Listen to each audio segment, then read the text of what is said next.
Hi guys, this light bulb has just died. You'll have seen plenty of teardowns of light bulbs on YouTube already, but I'm going to do one anyway. 240 volts, 50 hertz, 10 watts, 6500K. Okay, this was sold by Watt. Not even sure if they're still going nowadays. It's one of those cheap stores that seems to sell everything. It's plastic.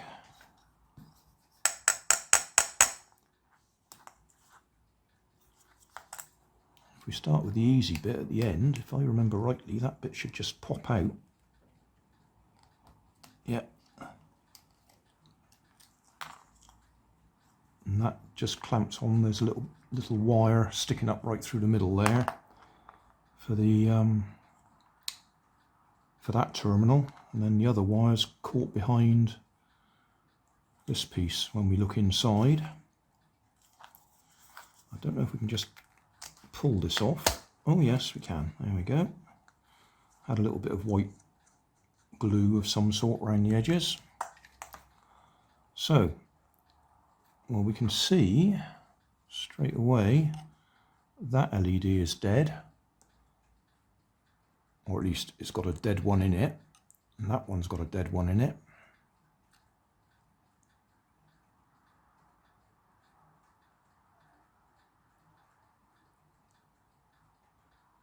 If we pick out this sort of rubbery silicone stuff, we should be able to lift the board out.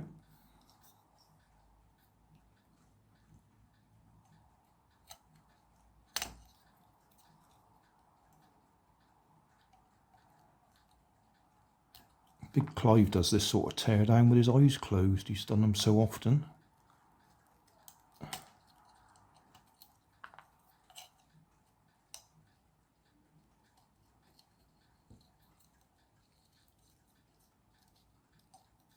If you haven't ever watched BigClive.com, or you haven't heard of him, well worth watching. He's one of those guys who actually knows what he's talking about, as opposed to somebody like me who's just poking and hoping. He does reverse engineering, draws you a diagram, tells you how something works. Right, with a bit of luck, yeah, that should pop out.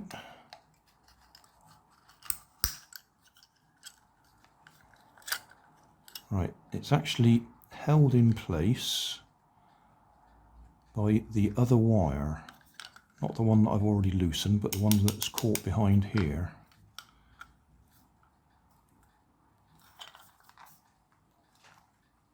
There we go, held in place by that wire. So with that loose, it should come out. There we are. Now it's very possible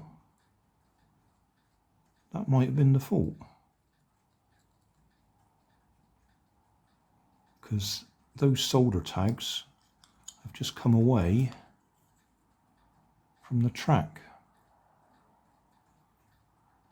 So there is every possibility that might have still worked. That may have been while I was removing it, or it may be that that had somehow come loose and taken the track, the copper track, off the circuit board. Now I could, if I was really stupid, connect mains power on there and measure, try and measure just there and see if it's actually passing the current through properly. But I'm not going to do that. I was watching a video by Lidmotor where he's been using these chokes, which are basically a wire coil wrapped around a what do we call this stuff? I can't think what it's called now.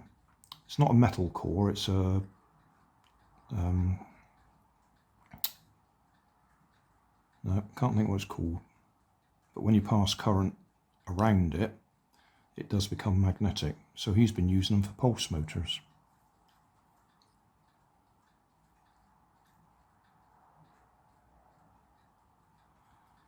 Yeah, there's nothing actually leaping out saying I have blown or I've burnt. I mean, there isn't very much there anyway. 1, 2, 3 resistors, 4 resistors, a diode labelled D1, so we can work that out as a diode. A capacitor just there. That one I can't remember what it's called, but it says BD1. Cool. Don't know if you can hear a clicking in the background. That's one of my solar rockers. Must be just catching the sun at the moment. And we've got 3 capacitors, a transistor, choke, and a coil or transformer. And if you have a look at Big Clive's videos on the same subject, he'll actually explain what those do.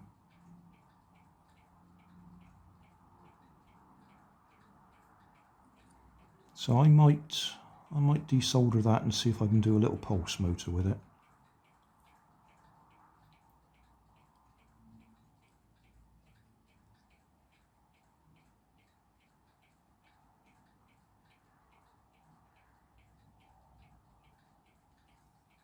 Be interested to know what a BD1 is. It's got a number on it. I'll do a close-up of it in a minute and see if we can see the number so we can work out what that does. And on the face of it, we've got power coming in on one leg, power coming in on the other leg through a resistor to drop the voltage. And that's ACL and ACN written on there, which in the UK would be AC live and AC neutral. So one of those is going through a resistor, the other's going straight.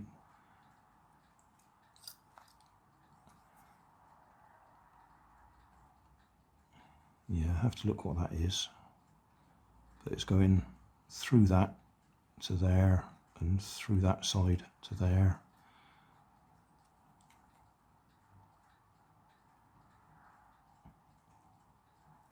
The choke, I understand, smooths it a bit, I think. I'm guessing now.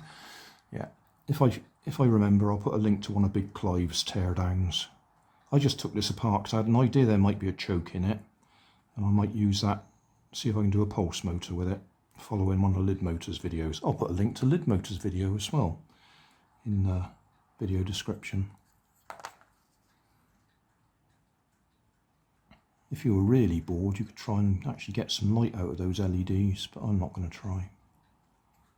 Oh, I've held one of these over a hot flame so it melts all the solder at the same time and managed to drop all the LEDs off easily.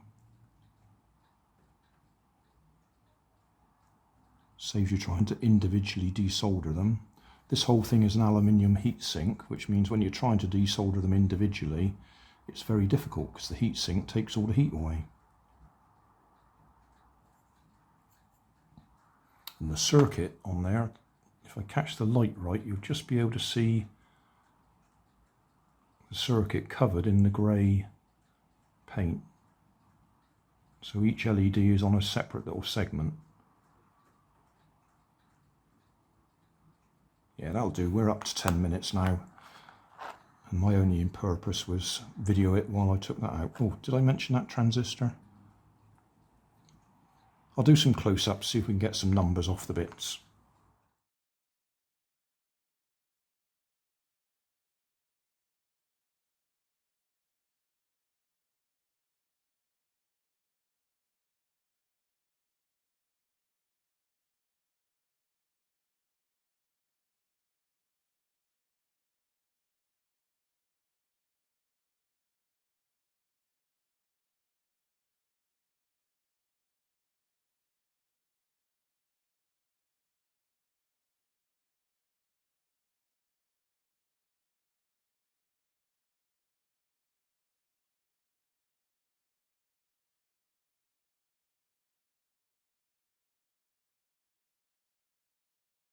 Just very quickly, one thing I missed, plastic case, but the inside has got a metal liner to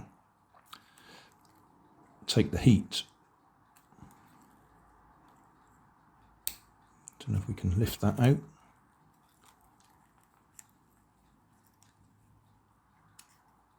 No particular reason for wanting to lift it out other than just show that it is a metal liner inside the plastic case.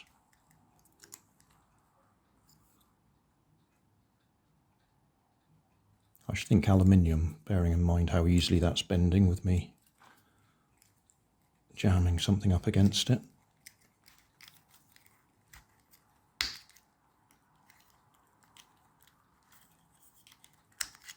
There we go.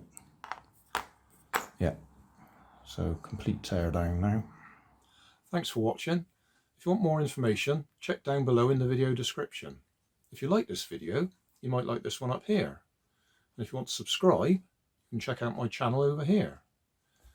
Up here is my latest video on my channel, and down here is a video playlist associated with the video you've just watched. Thanks again for watching.